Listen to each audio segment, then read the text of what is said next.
Oh, good evening, good evening, good evening. And here he is running up and down the banners and the brands to find out how to turn this off. Oh, there we go. There it is. Ah, this is the buttons. You press one button and you forget what you've pressed, and all of a sudden you have something sticking over your face.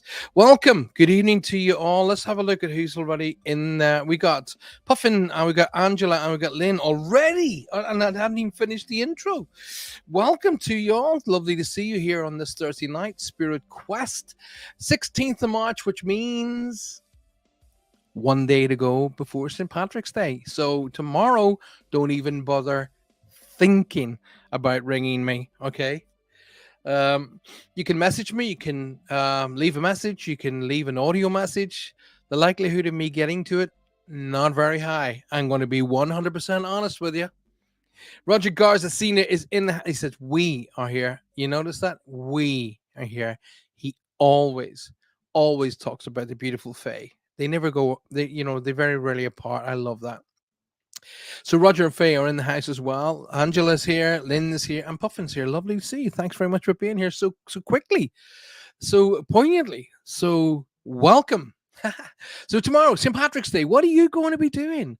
What are you going to be doing tomorrow on St. Patrick's Day? I'm going to talk about a couple of bits and pieces in how St. Patrick is connected here to the Southwest. Fantastic. Um, I love, absolutely and totally love history. I love listening, learning stuff about history. So Vanessa has joined us. Angela Barson has joined us. Lovely to see. And Jordan's birthday, he's 19. Oh my goodness. Happy birthday, Jordan, at 19. Phil Tahoe's joined us. Welcome, Phil. And as Lynn is saying there, get out there, guys. Share the show. Tell everybody where we are. If you're watching me on Facebook, Lynn, then zip across to YouTube and come and join me on YouTube. If you haven't already, come in on YouTube. Just literally click out of Facebook, click into YouTube at the very top of the, as YouTube opens up, you'll see a little search bar. Type in Paul Francis Medium, and it will take you straight back to my show. And the great thing about coming in via YouTube is there are no restrictions. Facebook won't switch you off, and there are no negatives. And I couldn't believe it, but I read in the news that Facebook has terminated over 2,000 people in their workforce. 2,000 people in their workforce. You know why that is? It's because they're going to turn everything AI, artificial intelligence. I don't believe there's such things as artificial intelligence. I just think it's programmed to do a specific job. And from what I can see on Facebook, it isn't that clever. Alrighty. So at this moment in time, we're heading over. We're going to be pretty much 100% for the time being doing our shows via YouTube. So that's why I'm really kind of telling everybody to come across to YouTube and watch the show from there, because Facebook apparently part of the way through the shows are just cutting it off. I'm telling people I've decided about who I'm going to allow on the show, which is absolute rubbish. It's not the case at all. I haven't done that. Ellen Backman has joined us. Ellen, good evening, darling. Welcome to the show. As always, don't forget, please, especially Ellen there, you come out of Facebook, go into YouTube, top of YouTube in the search bar, you'll see a little search bar. Type in Paul Francis Medium. It'll take you right back here to where we are right now. But the good thing about it is if you subscribe, please subscribe. If you're watching me through YouTube, subscribe, hit the little bell icon. And so every time I release stuff and every time there's something new comes out, you will be told about it. And when there's a show about to happen, so in the next, if I, for example, set up Monday night show today, you'll be notified that Monday night show is going to happen. It'll tell you. So best thing to do is get onto YouTube. You don't have to pay for a subscription on YouTube at all. No, you don't. They're asking you, do you want to pay for a subscription to listen to music? You don't have to do that. So whoever this is, that's not true. YouTube is free. It's free of charge. So you're misreading it. It's asking you, do you want to pay for a subscription to be able to listen to music without adverts, and so you just say no, I don't want to do that. But YouTube itself is free, so go across and subscribe on YouTube. Satina, welcome to the show. Mary Erickson, welcome to the show. Lovely to see. Oh, Eileen's jumped into YouTube. You see, she knows which side her bread is butter. She boom in. I'm in there. Dawn Hatsam, good evening, darling. Welcome to you. Lovely to see you here. Thanks very much for being here. As always, appreciate it. So here we are, Spirit Quest. Okay, but they asked me for money. No, they didn't. You're misreading it. They're asking you, do you want to subscribe to YouTube for listening to without adverts? That's what they're asking you for. So YouTube is free of charge itself, the normal YouTube. So don't worry about that. Now, what was I going to say? Yeah, so here we are. This is the 16th, so it's the night before St. Patrick's. So what do you guys actually celebrate St. Patrick's wherever you are around the world? Do you have Irish, Irish blood tickling through those veins somewhere along the lines, Irish ancestors, or do you just support, the St. Patrick's Day because of the wonderful celebration that it is? Do you understand who St. Patrick was? Do you understand what he did? Did you know that St. Patrick was actually English initially? So there's a lot of stuff that you guys. So I got another dream lady says I'm Irish.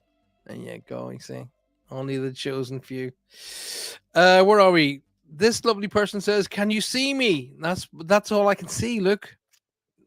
Hi, Paul. Can you see me? But all I see is Facebook user. I'm really sorry. That's why I'm sort of saying to everybody, get yourselves across to YouTube, go into YouTube, and then I'll be able to see you all the rest of the icons that come up there. Christine McCracken's in the house. Hello, Christine. Good evening. Dream Lady, good evening to you too, and welcome to the show, y'all. Kate Hartson, good evening and welcome. Hi. And we got another lovely person saying, hey, I'm Irish Italian. Double trouble. Irish Italian. I'm going to say that you got to be connected in the United States then, if Irish Italian. Well, I suppose that's not really true, but most Irish Italians that I know, a lot of Irish Italians, and they call me up, hey, Paul, how you doing, huh? Hey, how you doing? And they're lovely, lovely, absolutely beautiful people, but I just love the way they talk to me. Hey, how you doing today, huh? And that's Irish Italians. Love it. Absolutely love it.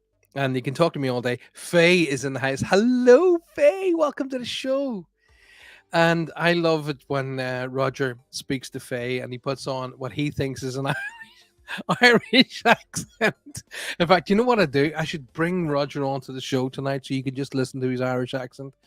That just makes me happy. It makes me really, really happy. Because it sounds like a very drunk Scottishman, and then it kind of bends towards Scotty from Starship Enterprise. So it's kind of cool, and I love them both of them. They're just wonderful, wonderful human beings. Okay, so what's the YouTube channel? So you literally go into YouTube, you just click open YouTube, go up to the search bar at the very top, and just type in Paul Francis Medium. That's all you got to type in, just Paul Francis Medium, and you're there. It'll take you straight back to where we are, right here. Dawn Haddam says it's a great day for a sup. To the Americans, will be going, what's a sup? Well, it's a day when you get extremely inebriated. Most Irish people, and not all, this one won't be, but most Irish people won't be fit to talk to tomorrow evening, shall we say. Most Irish people will probably be like this. Most, not all. Christine McCracken says, good evening. Good evening to you too, Christine, and welcome. Oh, look who's in the house. Sue Vinicum. Sue's here. Hi, darling. Listen, I want you to you all do me a favor and send Sue all your love, all your strength, and all your healing. And just say to her, don't ask a question, just say to her, everything's going to be perfect. Dream Lady says, a lot here in Rhode Island. Oh, yes, indeedy. It's I've got a lot of one of the guys who's promoting my tour in the United States. He's hey Paul, how you doing? Yeah, I talk to Russ all day. I love the way he speaks. Hey, it's a beautiful day. It's a beautiful day. And you know they sound like they want to fight with it, but their hearts are full of love. Love it. Marlene Bolton, hey, and blessings to you too. Welcome to the show. Good to see you. Loretta Lewis, hi everyone. I'm not too sure Loretta speaks like that. That just came out. I have no idea why that came out, but welcome. You sounded like the Cookie Monster then. Christine says, face red, heart shape. Face red, heart shape. Face blue smiling. Oh, I take it she's hitting the icons. I know what you're doing. You're hitting those little doojima flips. I got it. And Christine is, shall we say, leaking. Most Irishmen will be talking like Roger later on that day. Actually, most Irishmen will be talking. Hey! That's most Irishmen. We tend to do that. We get to the point when words don't work anymore and just sounds come out. And I'm who was saying it? Maya said to me earlier, so Dad, would you probably been going out with your pals on St. Patrick's Day? God, yeah. And so what you do? Oh, you get together, we sit and we talk to each other and we have a great time. And then we continue to talk to each other and we have an even better time. Then we continue to talk to each other and tell each other how much we love each other. And then we continue to talk to each other. And then we tell each other we'll never ever leave. We will be pals and brothers forever. And then after that part, you get to the part where you go,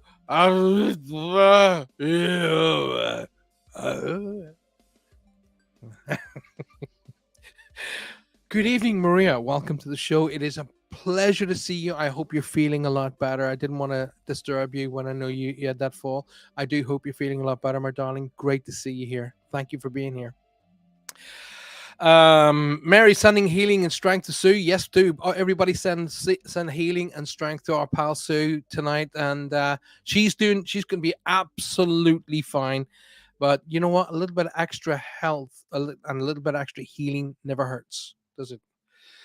This is an Irishman holding up a glass of water, wishing you all a very happy St. Patrick's Day for tomorrow. Maria said, "Nice haircut." Yeah, well, I said just a bit of a short back and sides, and she only heard the short bit. So, the last bit there, Dawn says, sounded very Cornish. Yeah, yeah, probably. That's all the Celtic. When Celtic people have been well inebriated, we just make sounds like barnyard animals. So Julie Sharp goes, "Oh my God, I think I've done it." Oh yes. Good evening, Julie. Welcome to the show. Now that you're on there, subscribe. It's free. It's free. Just subscribe. Click the little bell icon will come up on the side of it. Click that bell icon, and what'll happen there is basically, you will be told anytime there's a new show or I release freebies up onto YouTube. You'll be told all about it, free of charge. Morning bonus is St. Patrick's Day here because she's in Australia, so she's 12 hours ahead. So it's already to everybody in the southern hemisphere a very, very happy St. Patrick's Day to you, and may you have a phenomenal day. And may what was it? My dad used to say, my mom used to say it as well. May you be a half an hour in heaven before the devil knows you're dead. That's the one. May you be a half an hour in heaven before the devil knows you're dead. And the other one was, may the road rise up to meet you. I never understood that one. Because I see visually, so I see the road bending up like that. In which case, most people will go, huh? So, Kimmy has joined us. Kimmy, are you doing readings today? No. Lynn, positive. Sue, Christine, Faye, hit the thumbs up. That's it. Keep whacking away at that, all that stuff. But don't forget to like the show. Like. Jojo Walsh has joined us. Jojo, good evening. Welcome to the show.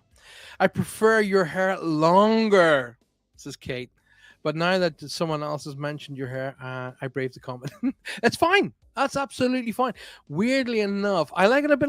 Mm, as we get into the warmer weather, it when you're inside working in studios, it gets you get headaches with the longer hair.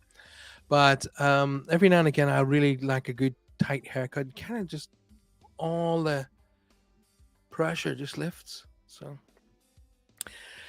love and light to you, Marlene. Um, so there, I've caught up with everybody. So it's fantastic. So Spirit Quest, as Spirit Quest is, it's about communicating. It's about me talking to you, talking to me, and we talking to each other.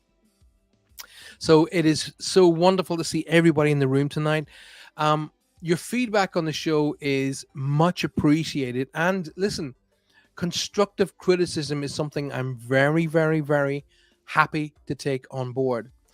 Um, I will look at constructive criticism and I will say, yeah, oh, that's quite cool. Or, oh, that's an idea. I'll give that a go. Some people will give me ideas which fit more for Reach Across and don't fit Spirit Quest. So if that's the case, then I will implement those on Reach Across. So the whole idea is to create shows that you guys have as much input on as more than I sort of literally just go right, blah blah blah blah blah blah blah, all that kind of stuff. Call John has a question. Call John has a question. Maria, what does that mean? Who's Call John? He would like to know what do all Irish Catholics do when St. Patrick's Day falls on Good Friday, if they can eat meat and how. No, no, on Good Friday, well, Catholics don't eat meat on Good Friday. It's fish, and you're only allowed 3 meals in that day. If I would go back to my memory, I'm what John Edward actually coined this phrase. It wasn't me. John Edward said it. He said, I'm a recovering Catholic. In other words, the doctorate isn't the bit that really kind of holds me. The concept of spiritualism is absolute, but the doctorate doesn't make sense. So that falls on the doctorate, and doesn't make sense to me. So thing about it is, way back in the days of when Jesus walked the earth 2,000 years ago, if a piece of meat was available to you, you bloody ate it. It just so happens that they lived by the ocean, and that's why they had fish. Makes sense, doesn't it? So there we go. If they all said to the lads in the last summer, do you fancy a bit of chicken? They're all going, oh, we all have some of that. As it happens, there we go. So Sue saying, happy St. Patrick's Day. Welcome, my darling. My daughter Emma had her baby daughter, Catelyn, last Monday. Congratulations to you and your family. It means my phone is retarded. Like it. I love it. So anyway, please share the show. That it's listen, I'm trying. We've got something like, hang on for 2 seconds. I'll be able to tell you in 2 seconds what we've got. We have he says, quickly trying to find out. We have 562 subscribers on YouTube right now. Okay. Would you guys help me in making that 5,562? Come on, help me do that. Get out there, spread the word, get people to come on board and get them to subscribe and hit the like buttons on all the videos. And don't forget to hit the bell icons. Now, the more of you guys go out there and do that for me, the more I'm going to be very, very grateful by showing my gratefulness by saying, right, I'm going to give away free t-shirts. I'm going to give away free baseball hats. I'm going to give away free beanies. I'm going to give away free reading times. I'm going to give away a load of freebies. I'm going to invite you out on seminars. You might get special guests to any of the shows that I'm doing in the theaters. You might be invited onto set when I'm filming. There's a load of freebies going to be happening. And it's all for you guys who get out there and help me make this, and help Lynn as well. And Lynn's out there working literally every single day. In fact, I'm going to tell you the truth. I have to say to Lynn, stop working. Take a day off. Oh, I enjoy it. I don't care. That's not what I asked you. Take time off. Spend it with your family. Julia Evans goes, evening all. Good evening, Julia, and welcome. There are no cave paintings of salads, says Dawn Adam. I like that. There are no cave paintings of salads. I love that. Great. So tonight's show, what is it all about? Well, first and foremost, it's coming to you live on 105.3 to 107.7. Paul, get your head together. Thank you. FM coming to you live from New Orleans, right through the FM airwaves. So all of the people in New Orleans and listening to the sound of my voice tonight, a very, very happy St. Patrick's Day tomorrow. May you enjoy the day to its fullest and have a long, loving, safe time with your family. The next show coming up will be Reach Across, of course, which is coming up following Monday night. So you guys will have the weekend all to yourselves, with the exception of Saturday morning if you're in the United States, in which you have to take the time out, get yourself a huge big mug of coffee, and join Roger and Faye for This Mug's For You.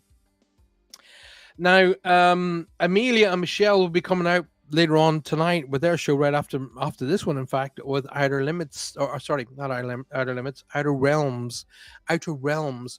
Make sure you stick around to watch Amelia and Michelle's show right after this. They are just fantastic presenters with an amazing show. So make sure you do that. Lindsay Hill said, "Love listening to you, Paul. You're so calming and such a turbulent time that I'm going." Lindsay, thank you so very, very much for sharing that. I'm glad I'm of help to you, and let's use positive energy. Let's use positive love and light, strength and positive thoughts, and get that turbulent time to just move past. All right. So tonight's show, as you guys know, is Spirit Quest. So therefore, you literally choose the first half or the second half of what we're going to talk about. So the first half I was going to talk about was literally about St. Patrick's Day, about the positivity of what it's entailed and who St. Patrick was. But you know what? We can talk about that together. St. Patrick was actually a fairly wealthy man initially. And he was here in the UK. Then he went on to actually become a priest, in which case he was then sent across to Ireland. And he had to do a lot of his preaching underground. So because it was illegal to be a priest in Ireland, of all the countries in the world, yes. I'm obviously making this entire lifetime extremely short. There's a lot to it. And if you ever get this, there's actually a movie about St. Patrick, and it's an amazing movie. But not only is it tell you some serious history about Ireland, but it shows you some beautiful places in Ireland that you would never get to see just for everyday visiting, because you're not there long enough. But then St. Patrick, it's said that he drove all of the snakes out of Ireland. I love those wonderful little things. You think, you see, I've seen pictures of St. Patrick and all the snakes running in front of him, trying to get out of the way, and he drove them into the ocean and off they went. But then it is said that St. Patrick traveled from Ireland to Cornwall on a big stone. Once again, those magnificent tales, how he's able to sail a stone right across the ocean. Good on him. But the fact is historians have found out that St. Patrick and St. Piran, who is the patron saint of Cornwall, is actually the same person. So St. Patrick and St. Piran was actually the same guy. He's the patron saint of Ireland and Cornwall, which are both Celtic. Don't you just love it? I love it. Now, as I say, I've not picked up on every single fact on that. I just picked up on the facts which I could demonstrate tonight and share with you. The point of the matter is St. Patrick went out of his way to help as many people that were suffering through hunger, suffering through stress and lack of just normal everyday life that we would take for granted. So what does he teach us? He teaches the opportunity to be able to do that today. But there's so much distrust in the world. It's kind of really, really sad. I don't know if I shared this the other day or not, but we were walking along. There was a girl sitting in Truro, in the city near where we live, and she was tucked into a doorway, and she was sitting there on a blanket with a little mug to collect change, basically begging. And I looked over, and I looked, and I carried on. And Maya said, "Dad, do you not think we should help her?" And I said, Maya, did you look at the situation?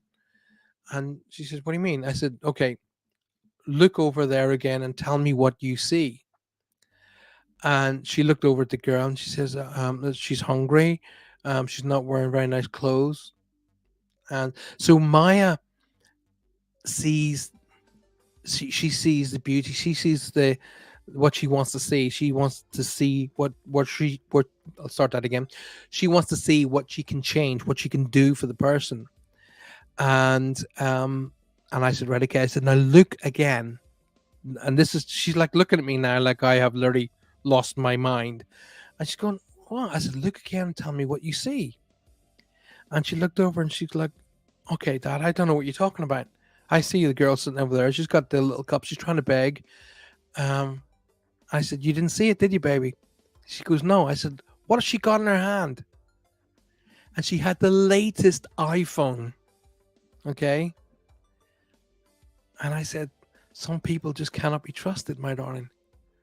And she goes, I said, how can a girl who has no apparently home to go to, sitting on a blanket, trying to collect money, be on a top of the range iPhone and talking to somebody? She went, oh, I didn't see that. I said, I know that because you wanted to see the good in everybody and I don't want to change that. So I said to her, giving people money isn't the answer. Giving them a hand up is. She says, what do you mean by that? I said, it's better that we take our money, go round the corner and buy them a sandwich and a drink and say, here, because that means that they'll be able to use that for its best possible purposes. Do you understand me? She goes, I got you, Dad. Now, the reason why I become very, shall we say, distrusting in certain areas of life is that I have done work with very acclaimed doctors, teeth specialists, eye specialists, and a lot of people in those fields. I mean, top of the range guys who all said to me, "Do not give your money to XYZ charities." I said, "Why?" He said, "Because I work for them, and the money doesn't get there. The money does not get to where it's supposed to go." I said, really? He said, yeah, I've been out there. I went out to give my time for free. I did this for them for free. I did that for free, blah, blah, blah, blah, blah, blah. And pretty much all the money that you give doesn't get there. Angela says, we give out phones to the homeless. I'm pretty confident you don't give out brand spanking new, top of the range iPhones to the homeless. Pretty confident you don't do that. Nina says, Nina Elizabeth says, hi from Newcastle. Nina, welcome. And very, I love it's really, really sad.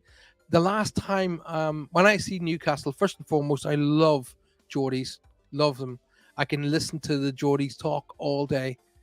They kind of sing to me. It's a very homely place and homely accent. But the last time I was actually in Newcastle and I was up there at work was the night Diana died. That's how, unfortunately, at this moment in time, I can remember Newcastle until I tour in the UK again and I get the opportunity to work in Newcastle. The last time I was in Newcastle was the night that Princess Diana died. And I had to drive from Newcastle to Cornwall the following day on the Sunday. And I could probably have counted the cars on the road from there to all the way back down to Cornwall, and all of the radio stations were down. I remember having to, I'll tell you how long ago I had to play tapes in the car. No, CDs. I had CDs. I work with the homeless in the streets of Newcastle. Nina, thank you for all of the work you guys do. Very much. I'm not saying don't be charitable. That's not what I said. Don't take me the wrong way.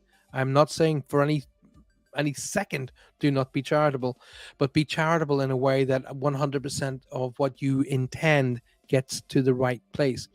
So we have created a thing called the Quiet Corner, and the Quiet Corner is going to be, it's primarily designed and was primarily focused on cancer patients. Okay, that was the primary function of creating the Quiet Corner, and it was created around children's cancer, then obviously adults cancer, because I'm a cancer patient, Johanna's a cancer patient, And the idea for creating the quiet corner was the cancer patients are not the only sufferers in the family. You got the person who is experiencing the cancer and going through cancer and cancer treatment, but the people that actually suffer equally are the families, because when actually, I mean, I had cancer and I knew what it was like, and I went through it all, and I went through many months of radiation therapy and all these other different therapies and what have you. But when Johanna went down sick, I felt useless, literally useless. So we created the quiet corner so that people had somewhere to go to talk to, with other people who are experiencing the same issues. Hence the name, Quiet Corner. So that is being designed and put together as we speak, literally. And we've got a lot of people who want to, big, huge businessmen who want to be a part of it. The funds that we get for the Quiet Corner, we intend to buy like hospital machinery, scanners, and we intend to build medical facilities, and we intend to build shelters, and it's going to be huge, and it's also going to be worldwide. So that's where we are at the moment. I feel really, really bad in, we I used to do so much for cancer charities, and then to be told by all the professionals, don't it doesn't get to where it's going. The best thing to do is do it on your doorstep with the people who need it. I was like, yeah, okay, I'll do that. Angela says, no, I said, Paul, pay attention or I'll slap you again. No, I didn't say iPhones. I wasn't calling out. You're right. I was stating that there are places to get that give out phones. The thing about that is, I would say, hey, first and foremost, I am not judging. I'm not qualified to judge anything or anybody. Okay, there's only one person I'm qualified to judge: me. Okay, so, and that's a hard thing to do, by the way. That is actually a really, really, really difficult thing to do. Honestly, judge yourself. Try it.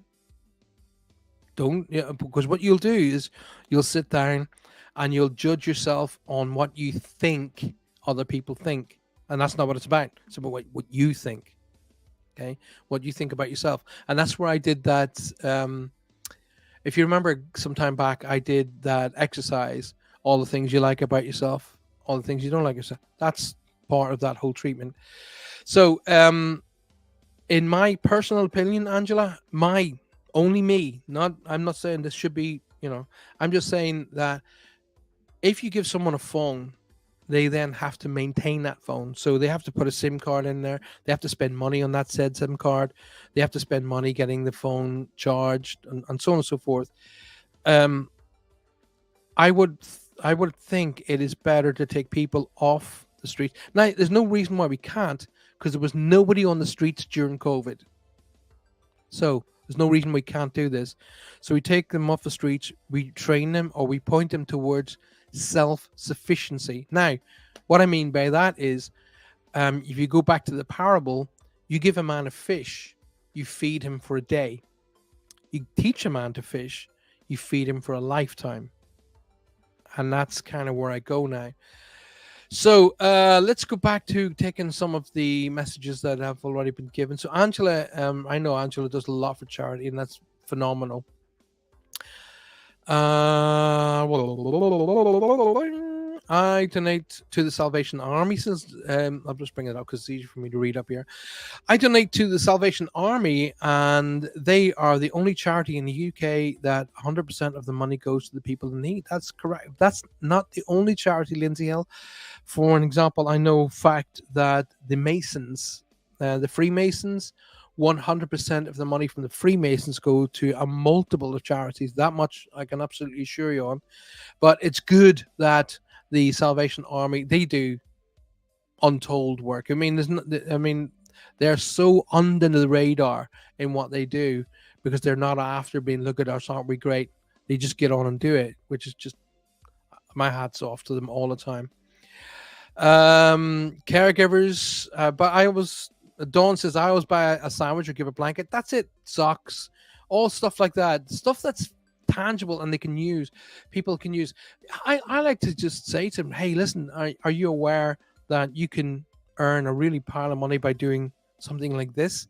For an example, they're sitting out on little blankets in the cold, but there's multiples of, like, for an example, farmers in the southwest who can't hire the people won't take the jobs. There's a ton of jobs out there which will I think I try to think from my perspective.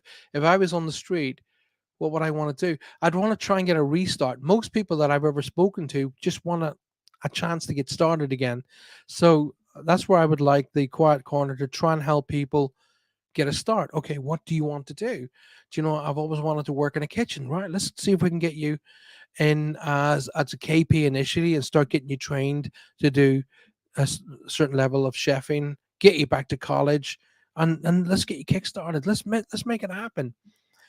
I'm a big believer in that. Jojo Watch, Ashley. Let's go back to that. Lindsay also donates to the hospices and the RNLI. Lindsay, you're an absolute rock star. Um, Ashley Thomas, Jojo Walsh, inbox me. Oh, for God's sake, we got another one of these idiots. Look. Uh, so what you want to do is you don't want to deal with that Ashley Thomas because they're the ones that actually rip you off. So my advice is do not go anywhere near that Ashley Thomas. Anybody who comes on here like that are clearly thieves, right? So, all right, let's come all the way down. Paul, you have a hacker on your chat, Ashley Thomas, yeah. So Lynn's probably jumped on already because I can't see how to block that idiot. Oh, there we go. There. Block that person. And if you could, guys, just report that Ashley Thomas for me, that'd be fantastic. Thanks. Anyway, so let's get on. No longer am I going to allow negative energy to flow over me. Silver Lady's joined us. Hi, Silver Lady. Come on, Silver Lady, take my word. I tell that song is one of my favorites. It's in my top 20 all-time favorite songs. Nina says exactly right. That's our goal, to help people deal with their addictions and mental health first. Nina, absolutely, couldn't agree with you more. People really, really want. I mean, most people that I've encountered in my life do not like charity. They don't like it. They want to they want to be able to really ride the wave themselves. So they're really kind of looking just for a little hand to get up and ride that wave. So let's try and do that. Wish I could stay longer. Why, Faye? Don't go. Hope to see you on Saturday. Faye, don't leave us. Don't leave us. Julia Evans says, cancer free for nearly 4 years. Get in there, girl. Good on you. Good on you. Trudy says, Silver Lady was the first single I ever bought. Yes. Do you remember who sang it? Which famous person sang it? And they're all going on to Google now. But can you remember, without going to Google, who sang Silver Lady? I knit bonnets for premature babies. Oh, get away, Julia. Oh, Johanna and I are looking forward to being grandparents. I might as well tell you that. Okay, we've done the parents bit. Our youngest is now 16, and our oldest, Rosie, gets married in June. Now you sound like me, Paul, when we come to the end of the show. Yeah, I guess. So, David Soul, he did sing Silver Lady. I love the way Jojo Walsh is spelt soul, Soal. Sual. David Soul. He spelled it like a Welsh person. David Soul. Actually, David Soul. I was made aware of free riding after I found out about a homeless person in Newquay had a brand new Audi and a very nice apartment. There's a guy in London who was a professional beggar. At the end of every day, he got up, went and changed his clothing, and climbed into his Rolls Royce and went home. This is why I have an issue with that. Roger says, we're still listening. Yeah, he certainly is. Do you know what, Roger? Get yourself together. Get that beautiful wife to set up your system so I will bring you on for a chat in the next 15, 20 minutes. All right, Roger? So get yourself together. I did promise I was going to get you on again, so let's do it now. And we'll just chat. We'll just chat, all right? There's no particular focus tonight. Let's chat. I did ask people to put up what they'd like to talk about tonight. Now, I did see one which kind of drew my attention, which was kind of unique. Let me just quickly bring that up. Right, here we go. There was I did say to you guys, can you give me some questions about what you would like, or give me topics of what you would like on tonight's show? And the topics were, one of the topics was, or one of the questions, I beg your pardon, was if you go to assisted dying, let's bring it up. Here we go. It was from Amanda. I have a question. Okay, let's bring it up here so I can see. Like my eyesight's going. If I have a question, if you go to one of the places that assist you to cross over, for example, these places in Sweden where they give you a cocktail of drugs, would this be classed for your spirit the same as suicide? Okay. It's called assisted dying. And that question really is more us based. Okay. We're looking at it from a 99.9% of people who would think about that would be looking at that from a judgmental point of view of what we think. Okay. Different cultures look at different things in different ways. So, how could you possibly consider that to be a suicide? They call it assisted dying. But from what I understand, the person who wants to cross has the optimum choice right up to the last moment, literally the last moment. But there is a to and a fro on that. There is a to and a fro on that. So I just want to. I'm not. Dawn, I remember that Lindsay, he was making. Oh yeah, that's right. So the to and the fro, is it?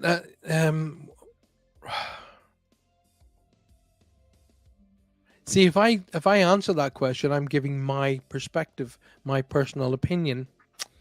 Your personal opinion could well be completely and utterly different to mine, and you would be correct. But I'm correct in my opinion. So maybe it's not really a question for what we are talking about.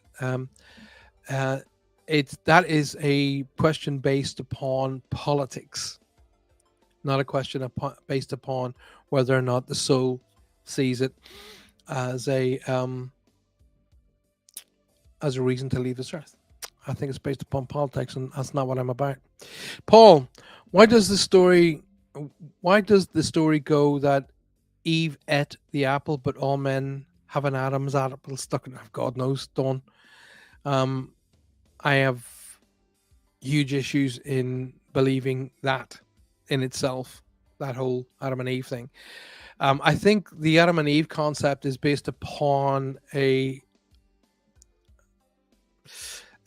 ideal, a parity, really, rather than an actuality. I don't know why men have got an Adam's apple and women don't. I really don't. God's truth is I have no idea. If you're out there and you do know different, put me right. I'm quite open to hear that. I did a sleep out in Newquay for the homeless, and it's a proper community, says Dawn Hatton. Joe Hernandez, welcome to the show. Lovely to see you. Okay, let's go on the way up. Have I missed everybody? Right, yeah, I've got everybody's questions. Keep your questions coming in long and hard. Love it. Lynn has asked a question. Can objects be haunted? Now, that's a really, really good question. I don't think objects can be haunted in the concept of what a haunting is against, say, an attachment. There are two different things. I think a person who crosses over, if they really, really were attached to, say, I don't know, just for simplistical sake, a beautiful table for a lady, the mirror on it, where a lady would have done her hair and her makeup and that kind of, on that, it was, say, created and built for her by her loving husband. So this wonderful gentleman creates this beautiful ornate table with a beautiful mirror, and he supplies his beautiful wife with gorgeous brushes and hair stuff, and she then puts on all her beautiful makeup, and you know what I'm talking about. I'm sort of trying to create a you know a visual in your mind's eye.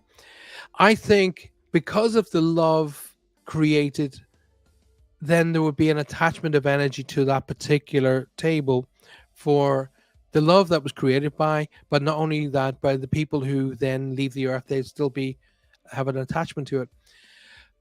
I can't buy into this haunted dolls thing. Um, Once again, personal opinion, not saying right, wrong, or indifferent. I am open to learning. I am definitely open to learning, but you will have to present me with fact, not hearsay. This stuff where you see dolls' heads turning and eyes opening, it's just too easy to make that happen. You know what I mean? And we can just set that up. So I really I'm not buying into that. But definitely people who use people there. There's definite attachments to particular objects, and there's definitely attachments to houses. Um, Hauntings, they're a different energy completely. Man of Adam's apples due to production of testosterone, which make the vocal cords thicker. Um, then you see the Adam's apple. Not explained that very well. Yeah, I think he did actually, Sue, and thank you very much for that explanation. I didn't know that. Roger says, I'm on the laptop now. Get yourself together, git, and send me a link. I will do that momentarily, Roger. I'm just looking at the time so I can get things. Paul, can demonic energies attach themselves to you? No. uh, and I don't buy into that either. So, no, I don't buy into that either. But anyway, um, it has to do with puberty, testosterone, and that makes you male. Okay, Corin. By the way, Corin, welcome. Lovely to see you. Keep it coming. So I love all that. Keep it coming. Other negative energies out there, yeah, of course there are, but they're as rare. They're not they're not as many as you would have be led believe by certain TV shows. I had an awful experience of a poltergeist in my teens. It was awful, says our lovely Sue. Well, let me just discuss. You see, the word poltergeist actually became a big thing because of the movie, already. But it's actually not one word, it's two words, polter and geist. Now, it's German, or both words are German, polter. The word polter in German means unsettled, okay? And the word geist means ghost or spirit. Unsettled spirit. Okay, so what creates an unsettled spirit? Right. Let's say I cross over to the other side of life. Boom, I'm over there, right? But I'm not too aware really that I've crossed over. And I'm in a room full of people and everybody, but everybody's ignoring me. Why aren't you talking to me? Hello? And then people not only do they seemingly ignore you, but they start talking about you. Okay. Sooner or later, you're going to get a little bit hacked off or unsettled. Hence the name, unsettled spirit, poltergeist. So it doesn't relate to evil in any way, shape, or form. Evil, from in my experience of maybe in 35 years, 3 times, maybe, is doesn't let you know it's around. It's very, very tentative. It's very in the background. It's very, very sneaky, and it works its way into you. Not, it doesn't come up and go. That's not how it works. Okay, too many TV shows. Um, and so it's very sneaky, and it works its way, and it gets waits till to the point of absolute vulnerability. Then it comes into play, but it tends to be over time, and all of these. Um,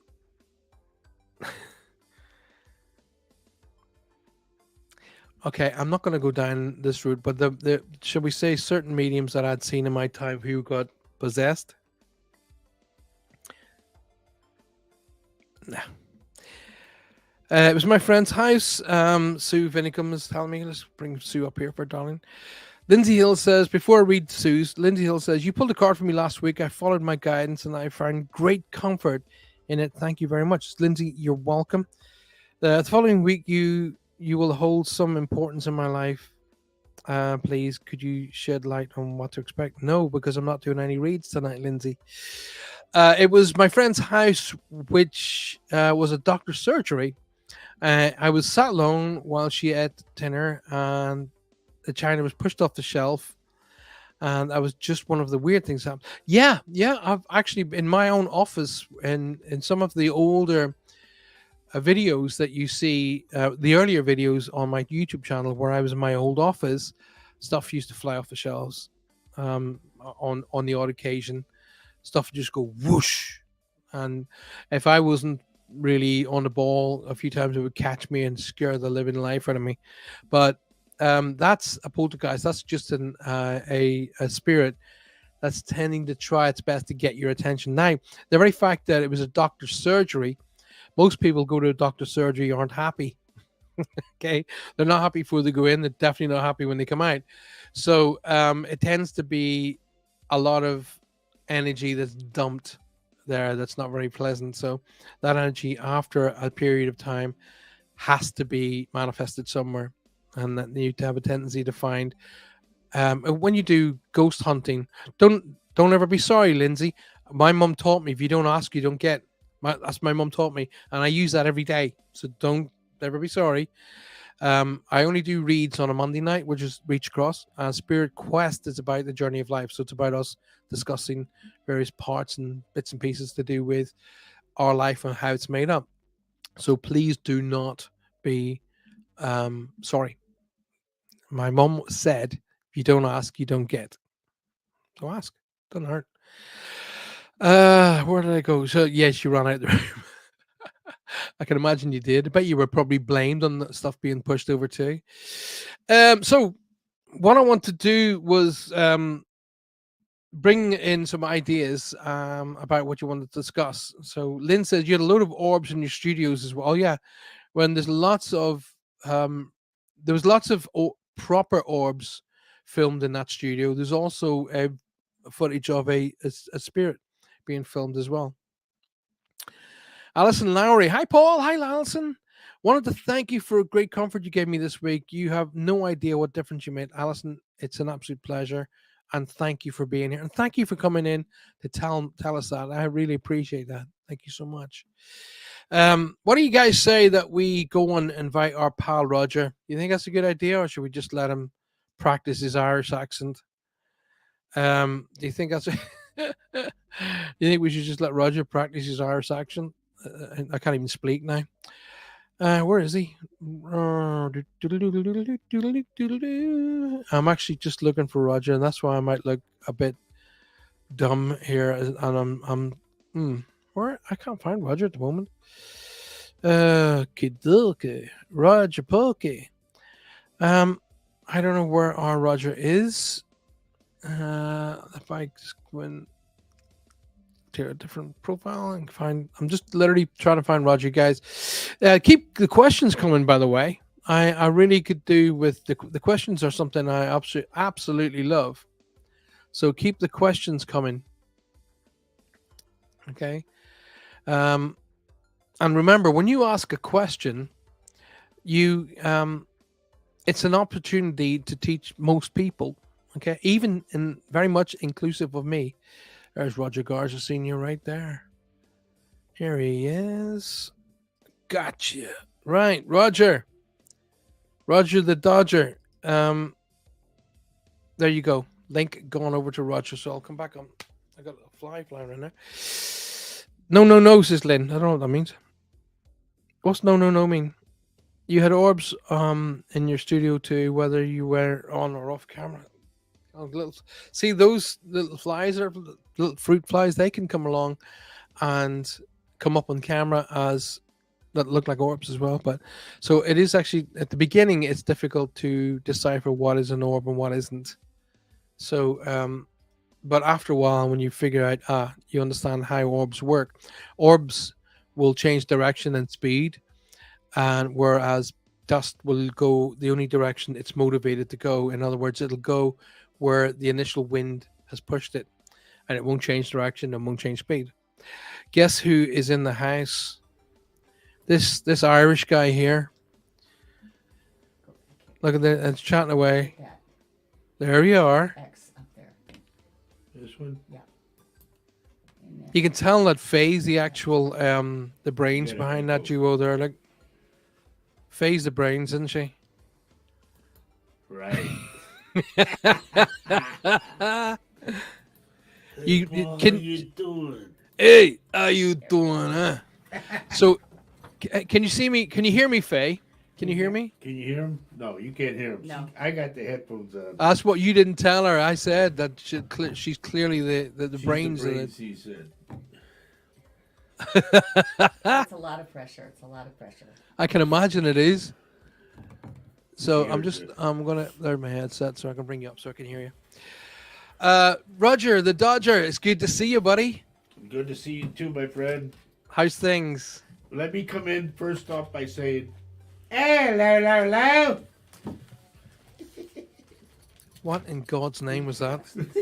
That's my English accent. Is that what that was? Do you know what? There are times when I'm sitting in the city, okay, Truro City, and I'm sitting in the car by myself. Maybe Johanna's off getting her hair done or something. So I'm sitting in my car by myself, and I've got my cell phone and your show's on it.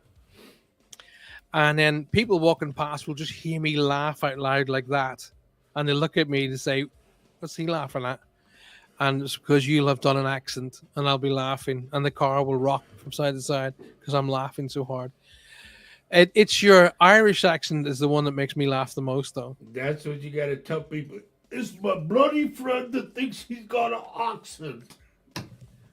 I have no idea what that was.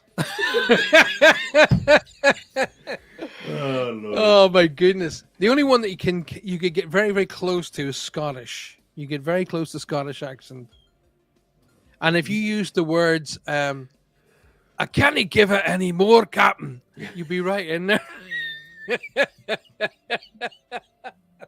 I'm giving it all I can. There you go. There you're almost spot on there. I'm telling you.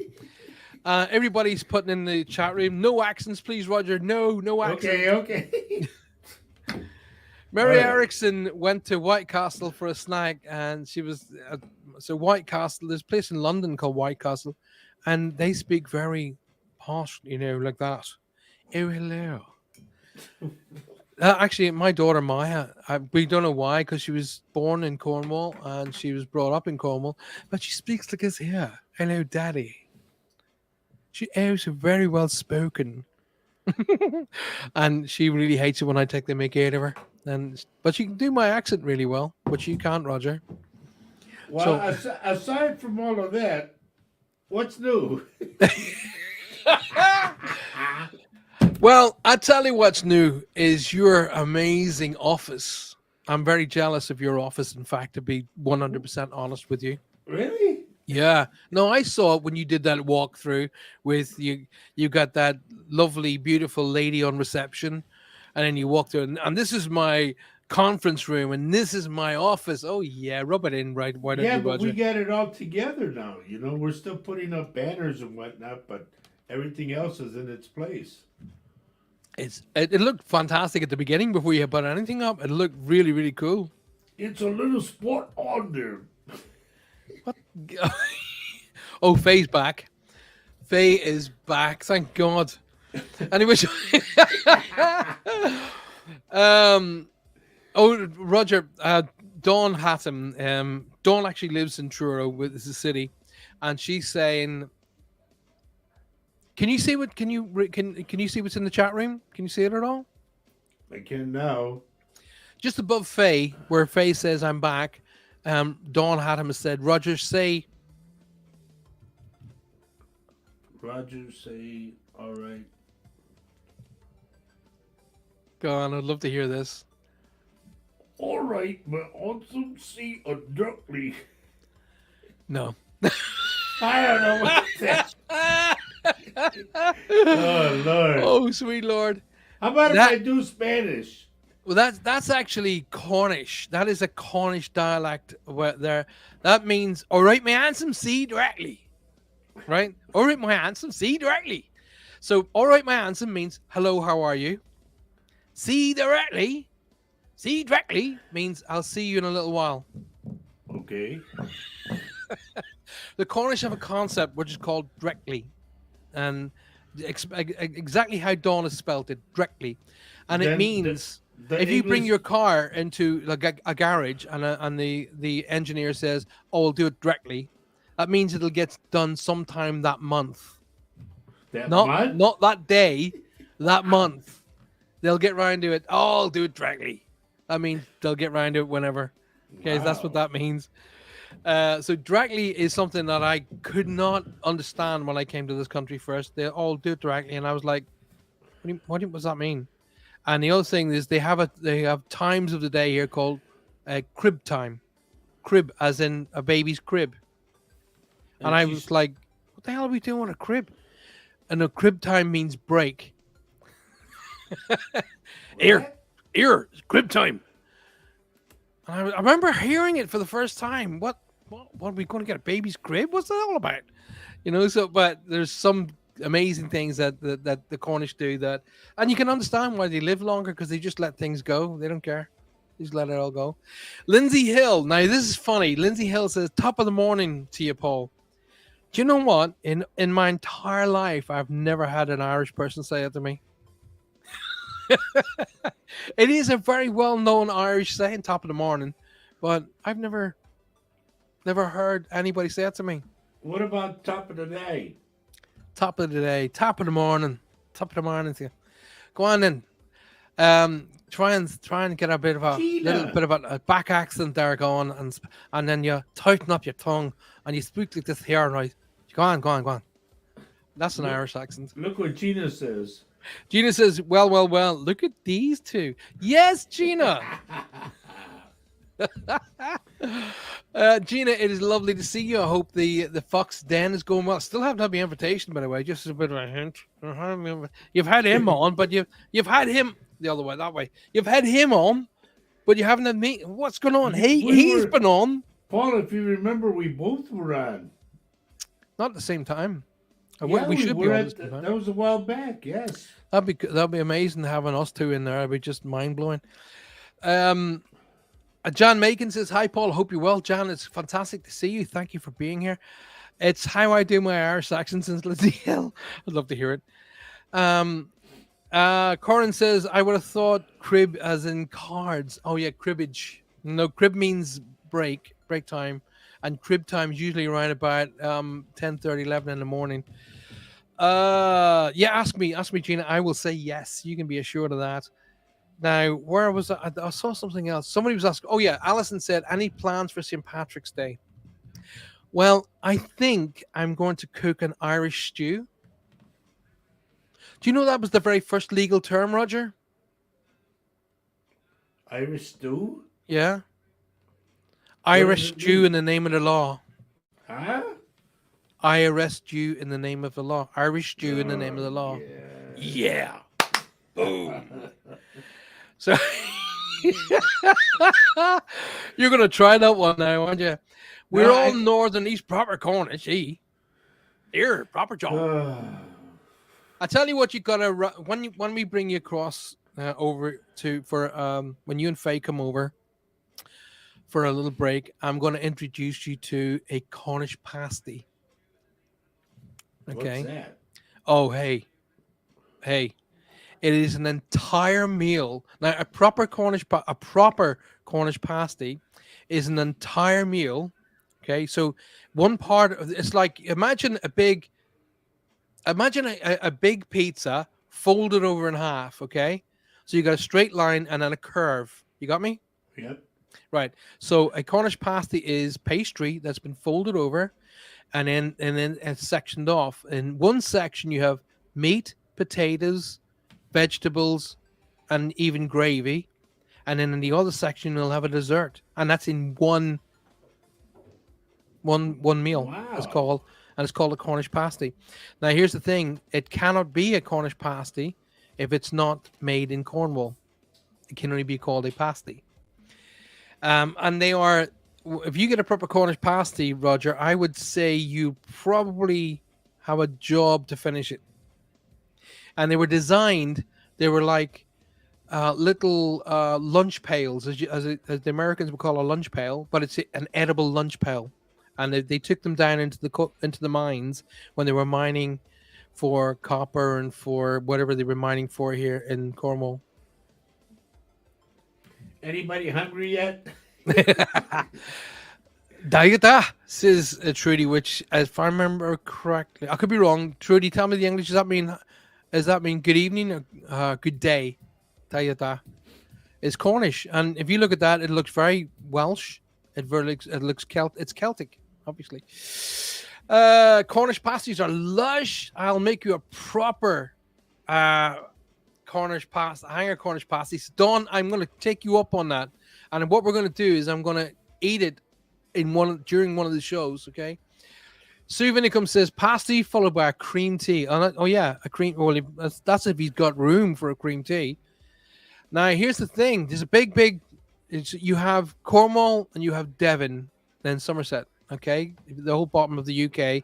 You have Cornwall's the bottom, and in between, as you come out of Cornwall, you go into Devon, and then you come out of Devon, you go into Somerset.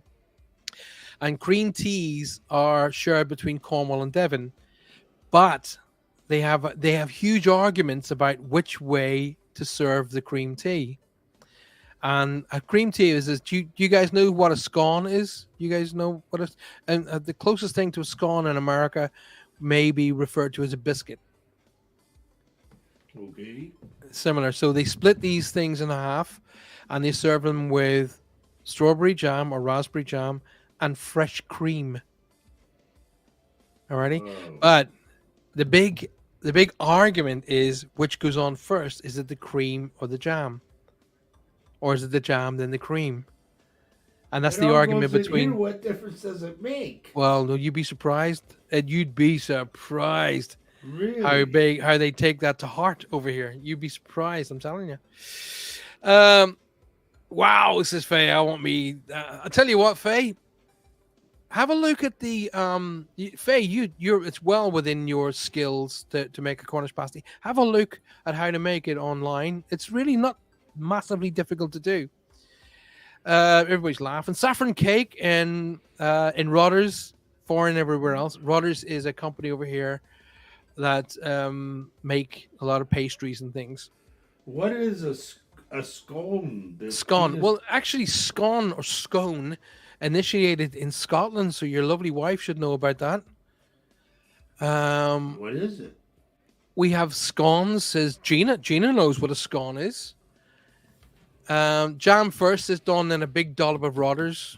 Rodders, by the way, is cream.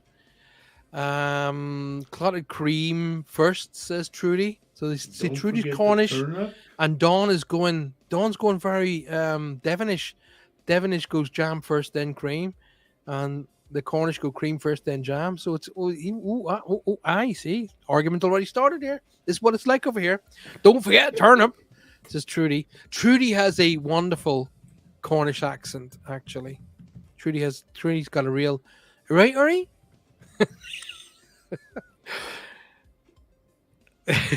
Trudy just says, I didn't say first, so she just has an entire bucket of cream and an entire bucket of jam and just goes whatever she gets to first. Now, Roger, the Dodger, Yes. I'll buy you a scone, darling Roger. She says, Faye says, so you don't know what a scone is, yet your beautiful wife does. Come on, what's going on here? I know what tacos are. What would be a famous Mexican dessert? Go on. Oh boy, there's so many of them. Yeah, but well, kind of like, the way at Christmas time here in the UK, and Ireland as well, would be trifle would be one of the biggest kind of go-to desserts. Christmas pudding is actually a Christmas pudding is actually a course. It's actually a course, not a dessert. It's a course. But a dessert over here in the UK would be um, trifle. Have you So ever had a flan? a flan, FLAN. Yep, Yeah, but what is a flan to you? it's a custard. Yeah, yeah, yeah. It's man, or what they call a cake that's made with tres leches, which means three milks. Right. Okay. Paul, when you have a tres leches cake, that's it. You're done. So when we're on tour, then we have to have that as part of our, when we arrive at the hotels and stuff. The tres leches must be there. Yeah, you could find them. They're around. But let me give you what. Do you guys have tortillas there? Yeah, yeah. We there's a lot of Okay. Mexican restaurants popping up No, all over I the mean, Southwest. can you buy them at a store? Yeah, yeah. All right. This is for everybody. Take a tortilla and cut it like a pie, cut it in fourths Uh-huh. or whatever you want, eighths, whatever, and deep fry them. When they Okay. come out hot, take cinnamon and sugar and sprinkle it on it. Oh, you'll fall in love with those, let me tell you. Now, ladies and gentlemen, I want to. People will be going, "Why am I watching this show? And what are these two idiots talking about?" I just want to show you. If you just watch what we've done, we've just brought out so much positive energy and so much love just chatting. And this is what I mean. We don't do enough of this. We will get so locked up in subject matter at times, we forget to just talk, just have a chat. Now, if you guys all remember, I used to do a show last year called Take a Break. And remember how successful that show was? And it wasn't about anything, it was about sitting and having a chat, which like we're doing right now. I got Roger Garza Sr., one of the best chefs one of the best accent bravados that I know. Oh, yeah. You would have to throw that in. Okay. One of the best psychics I know. And you know what? I brought him on tonight, not to talk about anything in specific, and we're having a bit of a giggle. Yet everybody's enjoying it. This is what I'm talking about. This is what it's all about. Have you ever tried a Jaffa cake trifle with sponge brandy? No, I haven't. But now you're getting me go. Do you know what one of my jobs was, Roger? Many, What's many that? moons ago. I was chef pâtissier. Pastry chef? Yes, indeed, sir. My job was to create and provide all of the desserts and pastries for the hotel. Wow. Yes, and that was my job, and I loved it. Chef pâtissier. You two, laughing at you two so hard and making my headache. This is Trudy. Chatting is escapism, says Lindsay. It's a great show, says Lynn. Silver Lady says it's a flan. I love flans. Night night, Sue. Rest. Oh, Sue going. I missed Sue disappearing. Is she? Please don't go just yet, Sue. Night, everyone. I'm up at 5, so going to get some sleep. Sue, my darling, you get your head down, and we're sending all our love, and we're sending all our strength and all our healing to you. And tomorrow will be fine. Okay, tomorrow you're going to be fine. You're going to be absolute tomorrow, so don't worry about that. So let's catch up with what everybody else is saying. Can you see stuff there, Roger? Yes, I can. You're a chef now. Richard Slav. No, I was a chef first when I went to college and university and trained to be a chef. Then I was trained by Chef of the Year and Second Chef of the Year, and I was trained in 5-star restaurants. And I went right through all of the hotels and to the point where I became an executive chef. And that's where I lost the love of it because it was about business then, and it wasn't no longer about creating anymore. So then I came out of it. Well, with me, Paul, I had to work after 12 o'clock midnight. Yeah, That was third chef. you were third chef. You're what we call the gopher. Yeah, I was. Some of my best stories that I share with my kids, what I used to share with my kids, is about my days of being a chef and the stuff we used to do. You know, I mean, I had it done to me when I was the newbie when you come into the kitchen, but some of the stuff we used to do to the new chefs when they arrived was just mind-boggling. You know, things we used to do. If you can imagine, we're in the north of Ireland, okay, so it's freezing cold in the wintertime because it's quite up high in the globe. You know, it's high up, so it's very, very cold. So we would wait to, and this is the days back when it was proper chefing. So the chefs all wore proper uniforms. Yep. You know, the check trousers, the long aprons, the proper double-breasted jackets and neckties, and the tall hats. Do you remember the tall hats? Yep. So there was a new guy called Willie McGee. He came in, and of course, the chef said to him, he came round. So the chef, Gary, who's the second chef, turned all of the burners on the stoves right down to low. And he said to Willie, "Hey, Willie, the gas is running low. Go and get some money for the meter." And Willie looked at him and said, "What?" He said, "Go and get someone." And Gary Gamble was a big, big guy. He's a big guy. And you didn't, if he said, "Do this," you went, just did it, you know? Right. So he said, "Go and get me some bloody money for the meter." Actually, he didn't say bloody, but I'll let your mind fill in blanks. Yeah. So as Willie went out of the kitchen, he said, "Where do I go?" He said, "Go to the bar." So he went up to, Willie was heading to the bar. Gary picked up the phone, rang the barman and said, "Look, Willie's on his way up. Play along. You need some 50 pence pieces for the meter." So Willie goes up to the bar. He says to the guy in the bar, he says, "Listen, I think the chef's having a laugh here. He wants 50 p's for the meter." So by this time, the guy had some 50 pence pieces in a little glass. And he went, "Oh, yeah." And he reached down. He said, "How many do you need?" He says, "Well, I don't know. How many does he normally have?" He said, "About 4." He said, "Better give me 4 then." So get some full 50p pieces, which would be in this, like dollar, about the size of dollar coins for you guys. Okay. So he comes all the way back to the kitchen. He's, "Here you go, chef." He said, "We're going to put him in the meter." Now, the meter is at the other side of the car park in the hotel, or the big gas canisters. And we stood there while this poor kid went right across the car park in the wind and howling rain, trying to hold his hat on, and his apron was doing like Superman, you know, flapping up behind him. Oh my God, some of the stuff we used to do to these poor kids. There was one guy who was really not very pleasant. He wasn't a very pleasant guy, and he used to come to work. Now, a hotel, you got it? A beautiful hotel in Ireland. So he really hacked off everybody until one day he hacked off the second head chef, Gary, and he said, "Right, that's it. I've had enough of this guy." So there were 6 chefs in the kitchen. I was one of them. And we took this guy's scooter. So he's got a scooter, a little motorcycle. Yeah. We hiked it right up to the top of the hotel and tied it to one of the chimneys at the top of the hotel.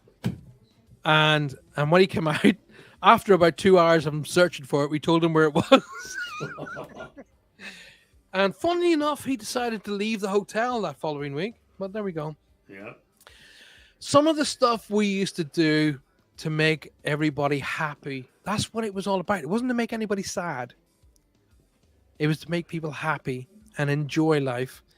What do you do? What fun thing can you do that will make somebody... I mean, Faye, what will Faye do to have a prank on Roger? Get her started. I want to know.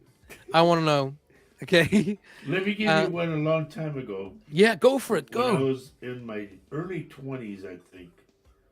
You know what the house truss is for the frame of it? Yeah. Okay, well, I worked at this company, I forget the name of it, but it was a lumberyard, and we made house trusses. Yeah. And Paul, I want you to know that all these guys ganged up and said, "We need some sky hooks. You got to go look for some sky hooks." So I said, "Well, where do I get them?" They said, "Go inside and they're hanging up there. Go get them." And I'm looking like this. I kept coming back out. "Where are they? Where are they? They're in there. Just go look." And I go back in again. You're looking for a sky hook. Sky hook. Yeah. Yeah, I've heard that one. Lord. I've got a couple more. I might as well share them. Let's get laughter flowing through the airwaves tonight. Right, this hotel again, the same hotel, 5-star hotel, top of the range. Okay, so the restaurant manager, he would come in a morning suit, and then in the evening he would have an evening suit. So we're talking Oh top boy. of the range, you know, built like the Hilton in London, where they wore, the proper suits. So, Terry, the restaurant manager, we call lovely, lovely gentleman. So one afternoon, we took Terry's suit. So you got to think of what a suit is here. So we're talking the jacket, we're talking the shirt, we're talking the waistcoat, we're talking the trousers. You guys with me on that? And we took it into the kitchen and we laid it out flat and we gently damped it down with a sponge. Then we laid it in the freezer. Oh, All right. So when the Terry came in that night, his entire suit looked like a cardboard cutout, leaning up against the wall, solid. Oh my oh god! boy. And we thought, oh, we're in for it now. Of course, he came in and he was shouting and screaming, "Who did this? Who did this?" And eventually, me and one of the lads put our hands up and said, "We did it." And he bought us a pint. He said that was the funniest joke he'd ever seen. But we had to pay for his laundry bill. But hey, it was worth it. Stuff we used to do. We had a Trust me. guy, Paul, and it was two families. The Van, I think the Van Werts or something, and the Fitzgeralds, and they lived in the penthouses up on top of the hotel. Yeah. I worked at this hotel called the St. Paul Hotel, and there was this guy, Mr. Fitzgerald, that not to gross everybody out, okay, but this guy literally, Paul, literally would order a glass of wine and a glass of water and sit there and drink his wine, drink his water, and literally pick his nose at the table. Oh. And everybody's going, God. And I told him what the waitresses, aren't you going to tell him something? No, we already did it. Da, da, da, da. I'm not going to tell him. I'll get fired and all that. I said, you know what? Just go over and tell him something. Nobody. So here I go. I went over and I said, Mr. Fitzgerald, can I speak with you for a minute, sir? And he goes, yes, what's wrong, sonny? I said, sir, it's really not proper etiquette to pick your nose at the table. I said, you should go into the men's room for that. And he looks at me, he goes, do you know who I am? He go grumpy voice. And he was a good sized guy. Yeah. And I said, yes, sir, I do know who you are. I said, but that's not the issue. I said, the issue is that you're picking your nose and everybody else here around you can see. Well, I could have your job for that. Yes, I guess you could. But, sir, please stop it and go into the bathroom, the men's room. So the next day I come to work, I get called into the office. Here's the big boss and here's the supervisor. We understand that you had a problem with Mr. Fitzgerald. No, it really wasn't a problem. Well, they said that you told him about that. Yes, I did. Okay, you know that's grounds to release you. That's all right. I'll find another job. And the big boss said no. He put his hand out and said, "Thank you, Roger. We've been meaning to say something to him for a long time." You read his mind. Yeah. Fantastic. I've got to look. They're sort of helping us out here. Lindsay Hill is saying her brother used to send her for a long wait.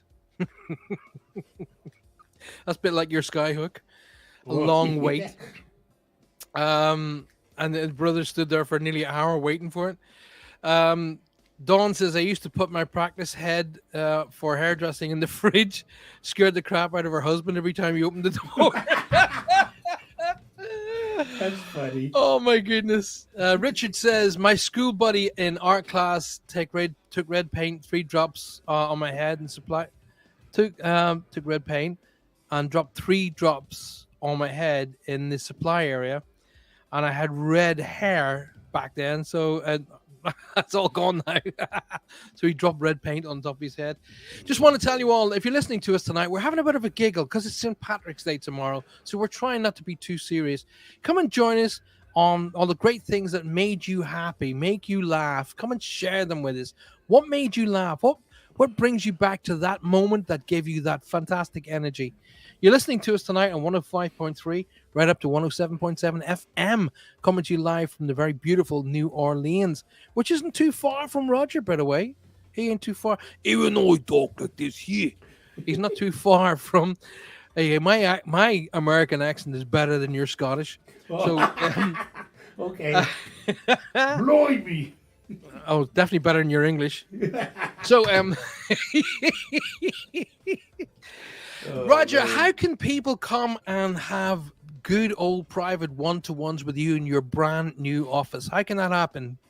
All they have to do is just call us. Yeah, come on, this is a moment when you advertise. Get on. Oh, okay. Here, let me jot that down. Honestly, where's your beautiful wife when I need her? So, You could call us at area code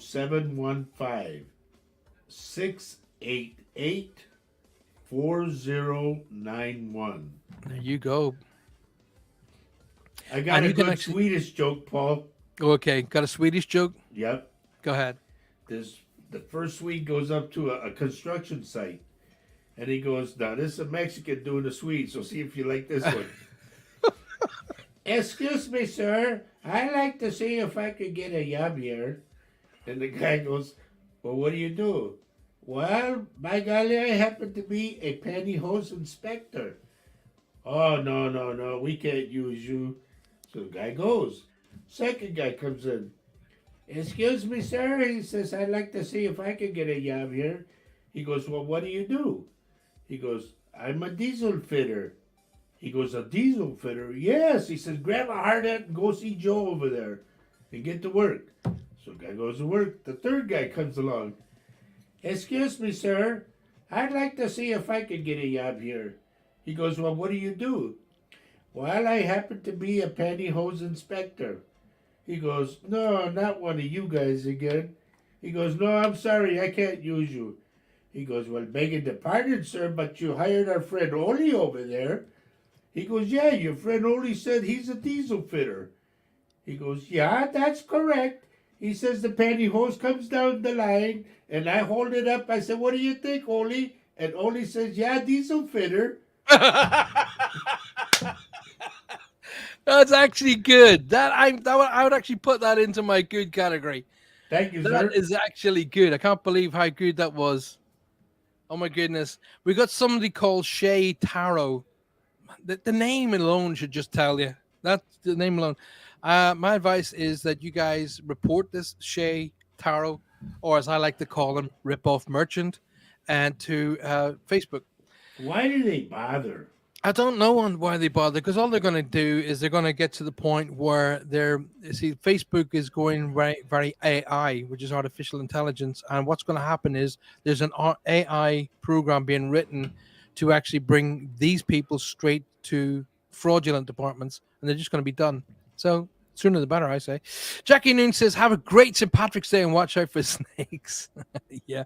Well, I'm in Cornwall, Jackie. So as it happens, there are snakes in Cornwall. We have adders here in Cornwall, which we diamondback. They're like little diamondback rattlers with no rattlers. If they bite you, yeah, they can be fatal, but not often. But anyway, at this time of the year, it's too cold for them. They'll be tucked away in their little nests. But thank you for. I'll definitely enjoy St. Patrick's Day. I'm taking St. Patrick's Day off. I'm going to have a day off, literally. So Roger, let's go back to the jokes thing. Here, Roger, Yes.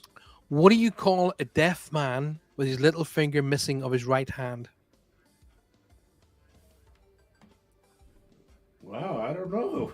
Anything. He can't hear you. So Uh, I can't believe you actually I looked fell at your for hands. that. I fell for it. Oh, Maria says, I like how I don't even see these idiots. Oh, then count yourself lucky, Maria. that's like the guy that goes into the bar and he's got a dog under his arm. He puts the dog on a bar stool, you know, Yeah. and he goes, give me a beer. He goes, okay. He says, I'll give you a beer, and he says, I'll give you a little bowl of milk for your dog. He goes, never mind about him. He doesn't need nothing. He goes, no, it's okay. And he comes around the bar with a bowl of milk, and he goes, oh, he doesn't have any paws. He goes, what do you call him? And he goes, you can imagine the word, you know, Uh-huh. something head. So he goes, well, why do you call him that? He goes, why don't you call him Pooch or Fido or Butch? He goes, why? He's not going to come. Oh, No legs. he's- Oh, Caduck. Okie dokie. I'm trying to think. I'm going to get one in my head that that I can use over the airwaves that is playing nice and pleasant. This guy walks into a bar and there's the bar's fairly full and there's there's a big row of people sitting and then there's a couple of chairs missing that are empty and he walks up to this guy and he goes, "Is anybody sitting here? Can I sit?" He says, "Oh yeah, sit down." So as he's sitting down, he looks down on the floor and there's a little dog there and he goes, "Oh, that's beautiful." He says, "Does your dog bite?" He said, "No." So he reaches down to pat him on the head. Whack! Nearly takes his finger off. He says, "Hey." He said, "I thought you said your dog didn't bite." He said, "He doesn't. That's not my dog."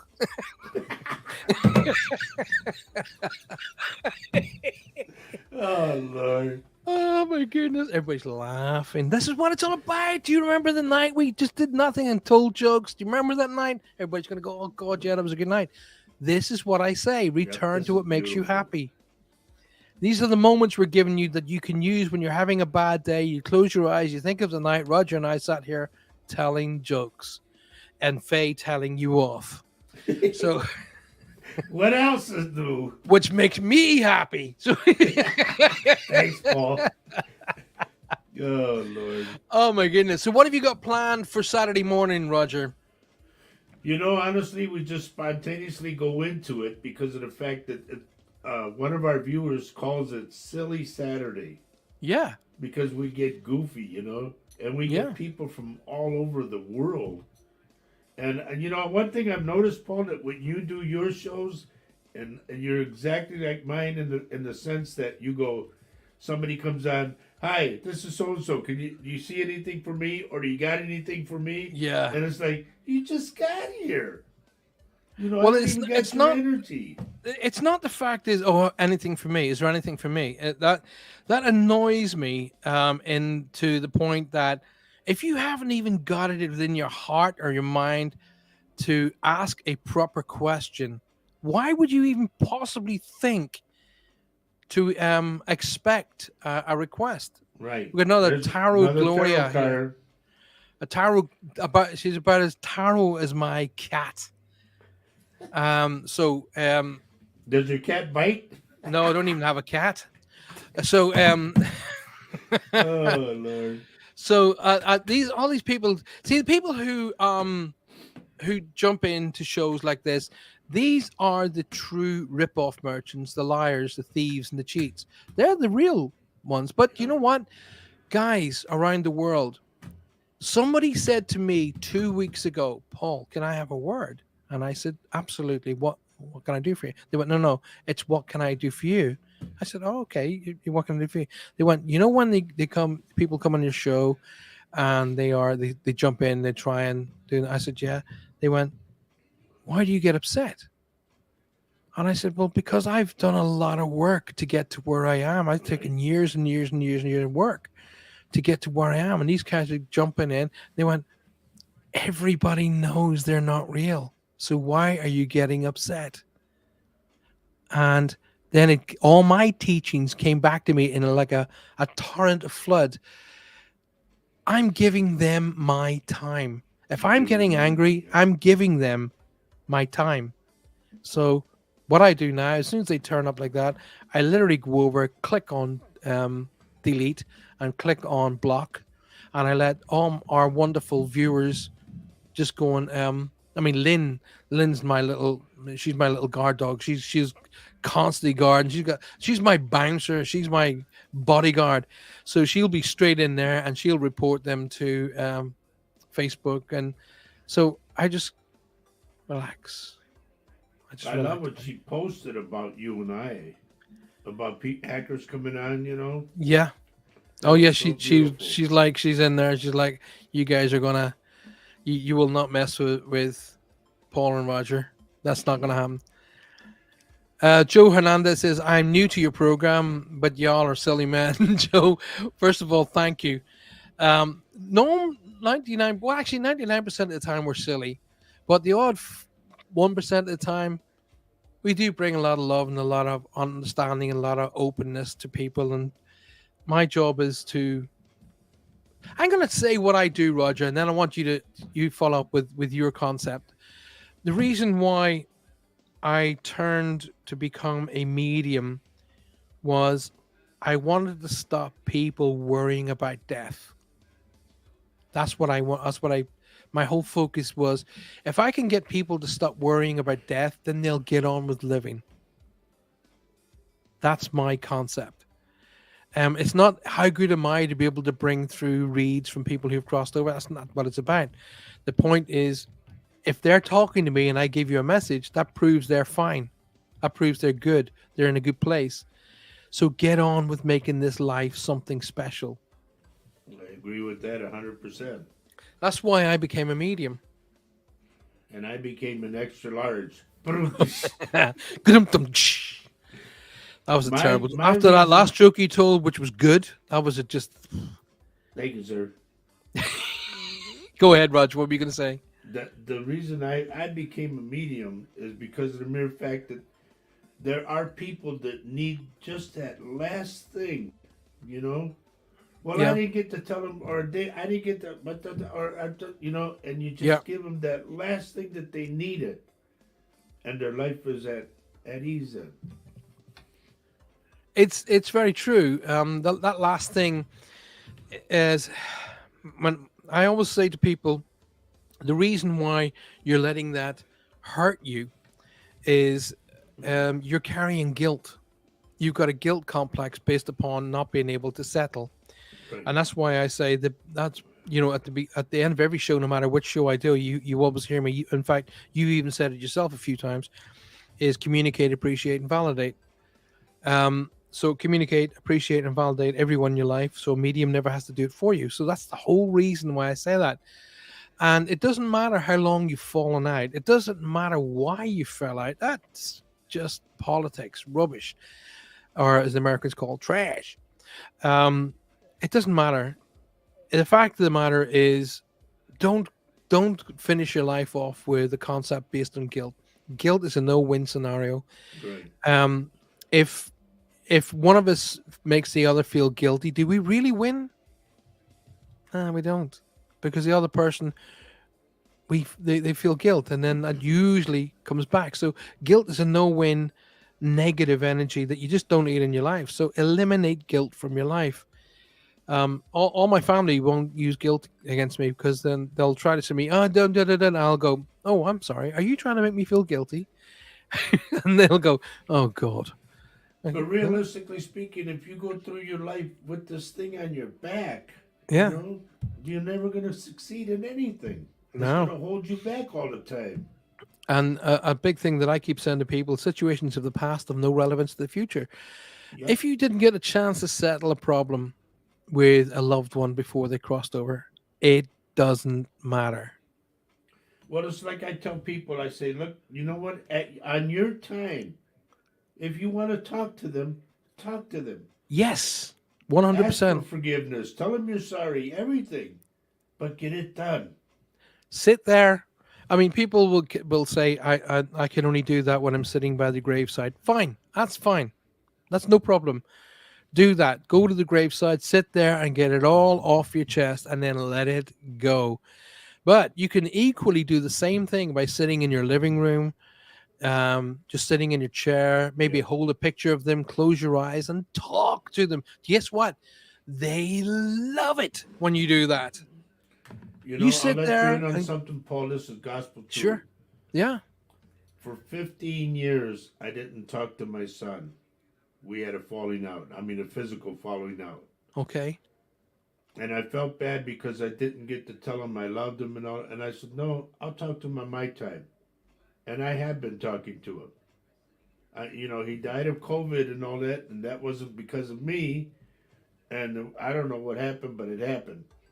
But irregardless, I took time to say, you know, I'm here. I want to talk to you, and this is, you know, how I feel. And now, I'm like, I got it off my chest. yes, absolutely, and I would 100% go and stand beside you on that one. You know, get it off your chest, get out what you wanted to say. And don't sit there and think, oh, I'm going to feel like an idiot doing this. No, you'll No. be more of an idiot if you don't. Yep. I agree. If you want to do it by the graveside, do it by the graveside. If you want to write it down on a paper, write it down on a paper, but just do it. Just, get it done. Oh, Lindsay, thank you. Paul, you're the only medium I believe in. You're the only one I trust. I do know and I feel you're sincere and realistic. Oh, thank you. Lindsay, thank you very, very much for that. You See, can't Roger. add my name to that. No, because that woman's clever. Anyway, so hey, listen. At the end of I've said, how many times have I said you're one of the very few that I trust? Thank you, sir. I There you go. That's appreciate that. enough. Like I say to everybody, I appreciate that very few. Very few. There's very few people out there that have gained my trust. No, because everybody says very much, and I say no, very few.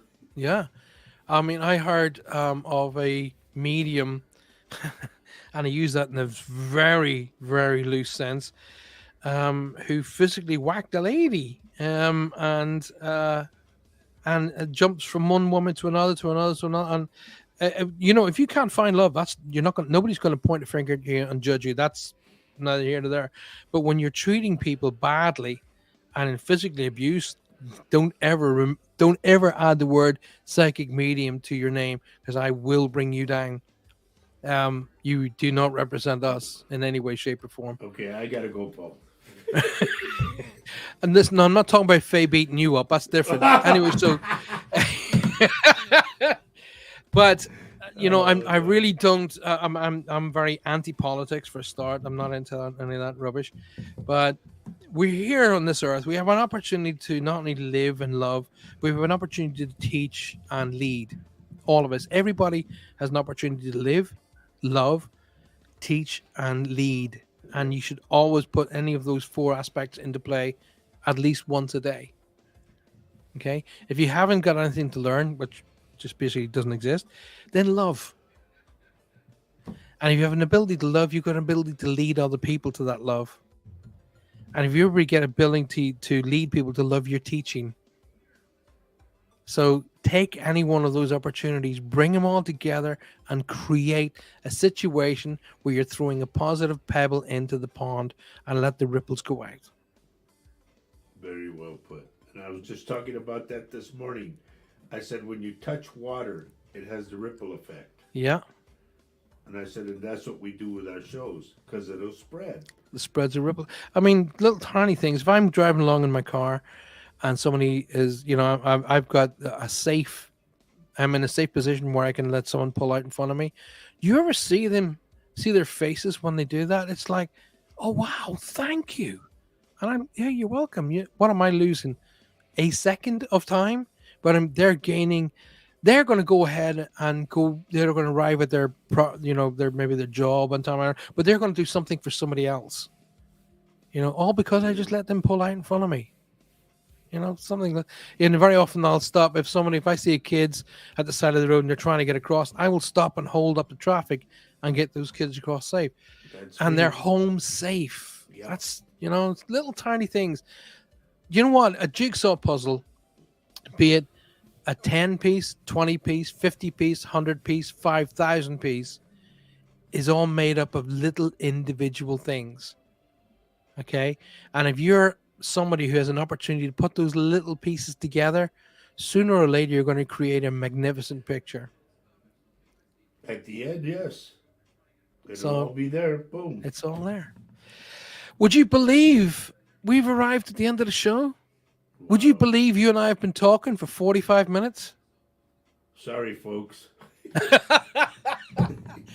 I hope everybody has enjoyed tonight's show. Roger's going to be here with you guys on Saturday, Roger and Faye, for this Mugs for You. And it's at 10:30. What time? 10:30 in the morning, Central Standard Time. Central Standard Time. And so for here in the UK, that's around 4:30 in the afternoon, UK time, GMT. Make sure that if you are free, that day is going to be extremely emotional for me, Saturday, because I'm taking my baby. I can feel my heart sinking down into my heels right now. I'm taking my baby to get her prom dress. Oh, wow. So my heart is going to be. As far as I'm concerned, my baby's 4 years old. She's not 16. She's 4. So we're taking her to get her prom dress, and I'm going to be sitting there in a puddle of tears. So if I'm having a good day, I may well share a couple of pictures. If if not, I'll see you on a Monday. You know, sooner or later, Daddy, we got to do this.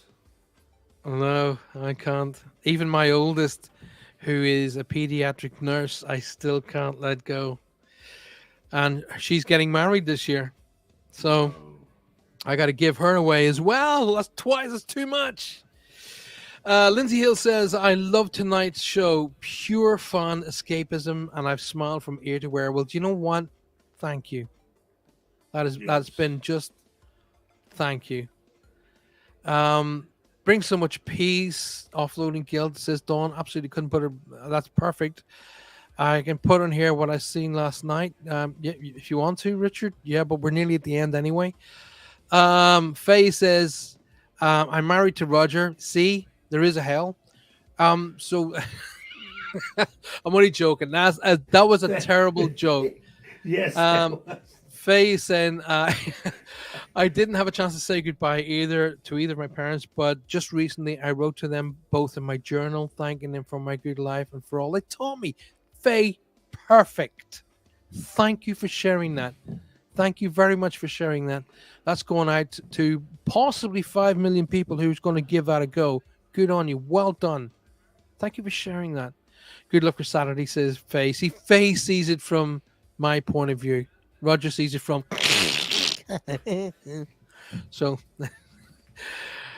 Julie Sharp says, thank you so much. You're both hilarious and very informative. That's very kind of you to say. We appreciate that very much.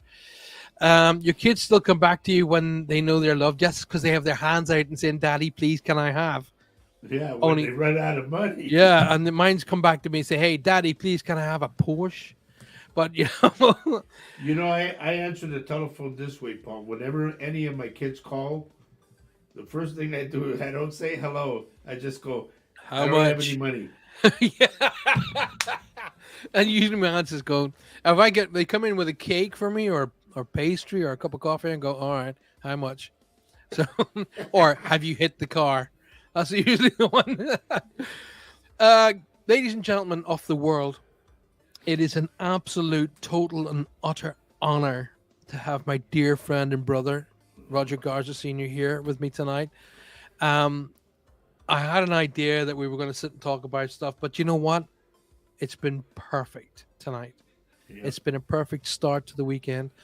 My weekend starts tomorrow, being that it's St. Patrick's Day, and I'm going to have a day off. I'm literally am. If you guys need me, then I will answer for you if you really, really need me. If not, I would really like a day off, please. But if you do need me, then I'll be here for you. Trudy says tonight has definitely brought back some fantastic memories. Brilliant. Ladies and gentlemen, don't forget tonight, right after this show, you're going to have the beautiful Michelle and Amelia with their show Outer Limits. Make sure you stick around for that. You're listening to both of us tonight on 105.3 to 107.7 FM, coming to you on UPRN, that's United Public Radio Network, Talk Radio, coming to you live from New Orleans. Roger's going to be hanging around. You're going to see Roger on Saturday morning if you're living in the Central Time.